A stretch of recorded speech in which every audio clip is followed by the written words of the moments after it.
previous episode, we checked out the town of Tomboy and took in the beauty of Imogene Pass as we returned from Telluride to Ouray, earning the Jeep's third badge of honor in the process. In this episode, we'll visit the historic Red Mountain mining district shown on the map as the Purple Line, then say goodbye to Ouray as we head towards home, but not before one final adventure over Ophir Pass, shown in orange as we conclude our 2022 Colorado adventure. Between Ouray and Silverton sits the Red Mountains, which were formed when the Silverton caldera collapsed around 35 million years ago. I've shown you the Red Mountains before in episode 5, but I didn't point it out at the time. In this clip, we can see the red color in these hills, which is basically rust from the high iron content of the soil. We turned off Highway 550 and drove through the forest for a short distance before reaching the first point of interest, the Ouray Mine, which is part of the ghost town of Guston. We parked the Jeep and looked around for a while. I found several mineral specimens, mostly pyrite and quartz, in the dumps, explored the remnants of old buildings, and took some pictures.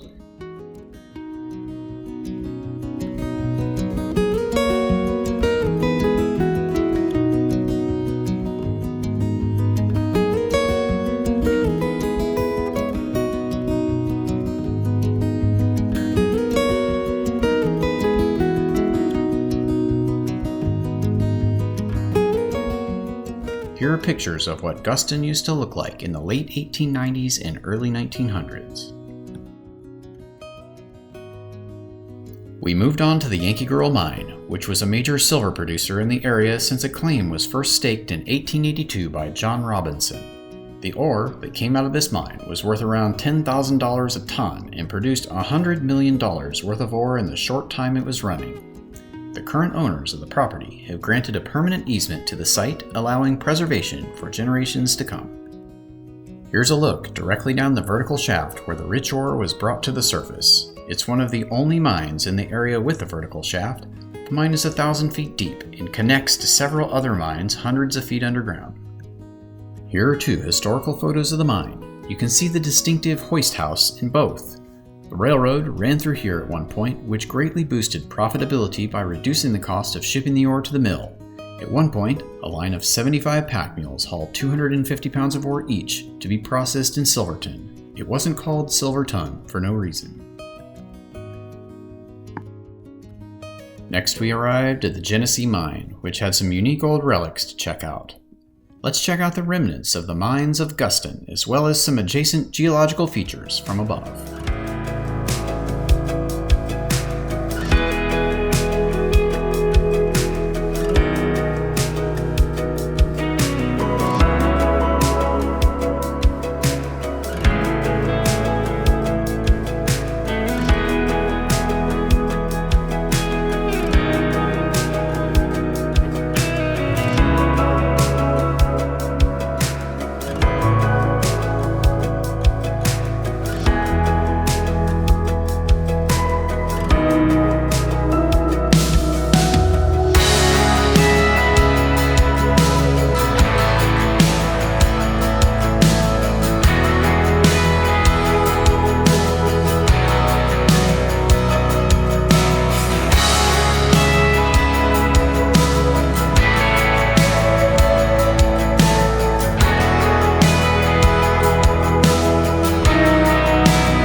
The next stop was the ghost town of Red Mountain. Rich silver deposits were found in 1883, at which point the town was established. At its peak, there were many businesses and around 500 residents. 1892 is a particularly eventful year for the town. They produced a massive amount of silver and established a post office. The Congregational Church sent Reverend Davis from Denver to establish a place of worship in the area. The town, however, was not interested in having a church, mostly because it was bad for business for the brothel and saloon. The nearby town of Guston, which we just visited, however, was welcoming to the Reverend who built this church. On the day that the church was dedicated, the town of Red Mountain burned to the ground. Asked for comment, the Reverend said, "You can't fight God and prosper." The town was rebuilt, but burned again 3 years later. It was partially rebuilt again, but the silver crisis made the town unprofitable, and by 1910, there was almost nobody remaining. We continued on County Road 14 past the Longfellow Mine.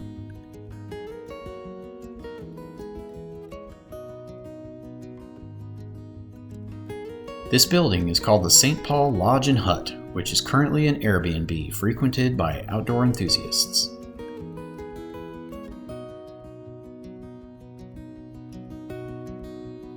We felt that this road was one of the most impressive looking drives of the trip. The second half of the road emerges from the forest, exposing dramatic views of the San Juans. This must be one of the most beautiful roads in America.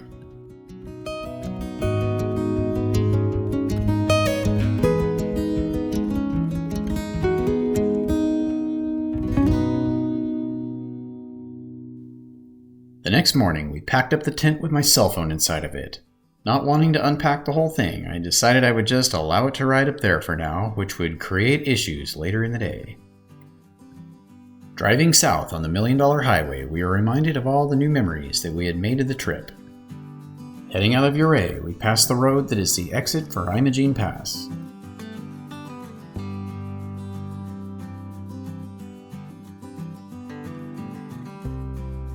We drove past the exit for the Alpine Loop and Engineer Pass. It was about this time that I realized I would not be able to check in to Ophir Pass, our last badge of honor trail, as my phone was in the tent. Luckily, Debbie was able to make it happen on her phone. We passed the entrance for Red Mountain on the left.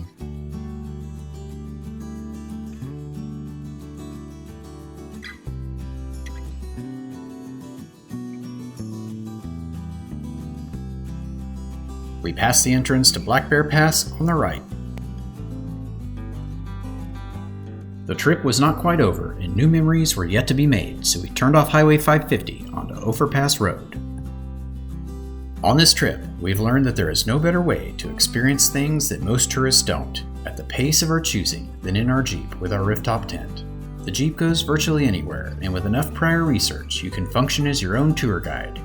Having the flexibility to choose how long we stay at each location, combined with the ability to sleep virtually anywhere, allows us to retrace the steps of pioneers from generations long past, but with enough modern conveniences to eliminate the suffering they experienced.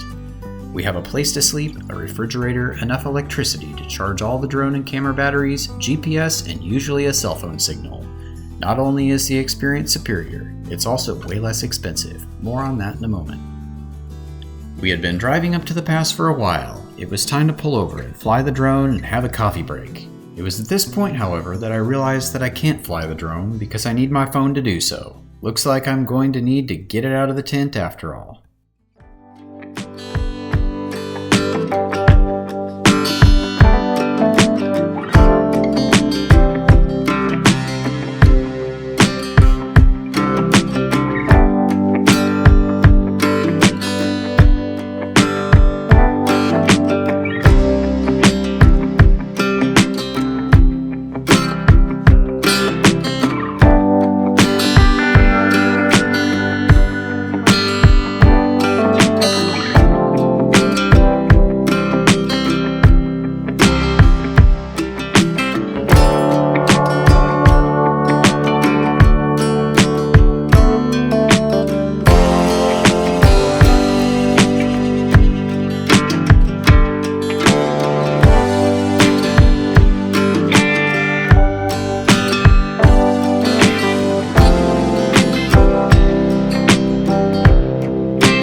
Hotel nights in this area are typically $200 to $500 a night. They are typically fully booked and don't exist in the middle of nowhere.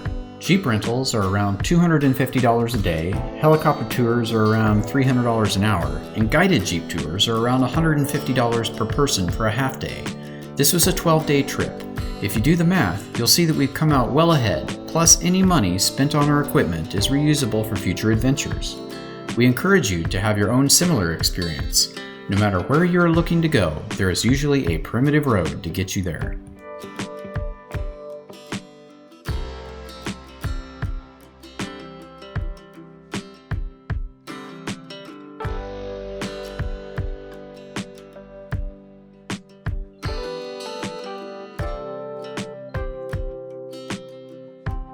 There was a marmot posing off the side of the road, so we stopped to take its picture before heading down the backside of the pass.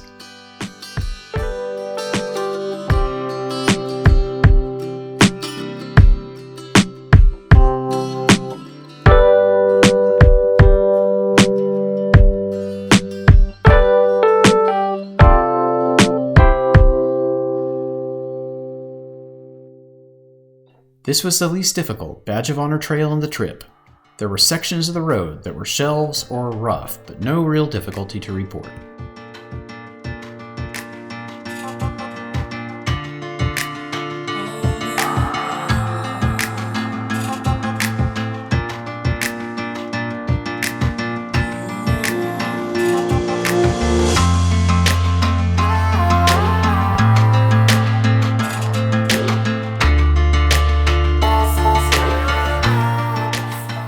What a stunningly beautiful valley we had found ourselves in, with high majestic mountain peaks all around. Before we reached the tiny town of Ophir, we stopped again to see if we could capture this scenery with the drone.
The beauty of the San Juan Mountains is truly a sight to behold.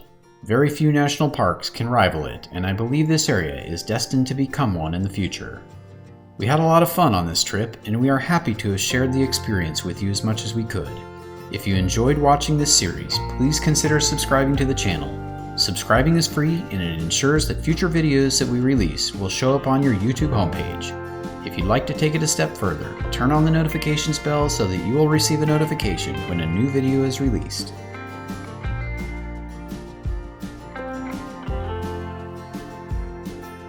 The tiny town of Ophir sits in this incredible valley, and like most other towns in the area, was an old mining town. Here are the only two historical photos that I could find. These days, the residents are outdoor enthusiasts. There are currently around 150 residents.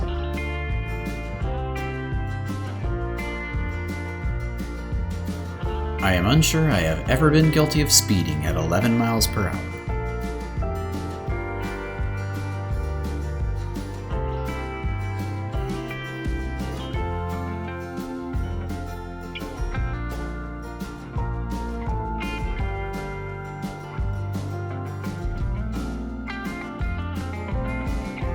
we drove out of Ophir, past their post office, and out to the main road.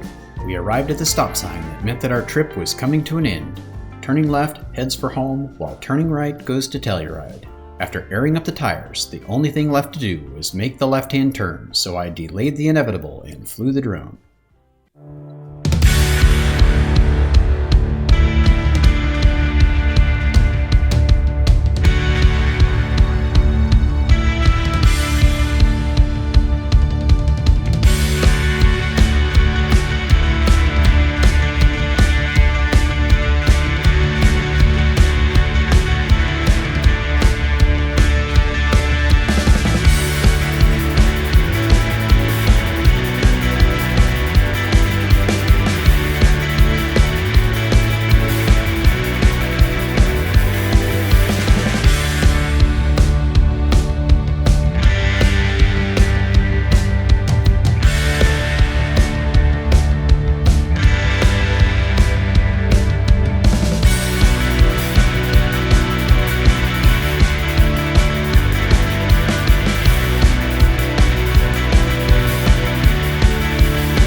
That, we turned left. The pines slowly got fewer in number until they were gone. Then went the aspens. We drove through some rain as the forest turned to desert. Thanks for joining us. Bye for now.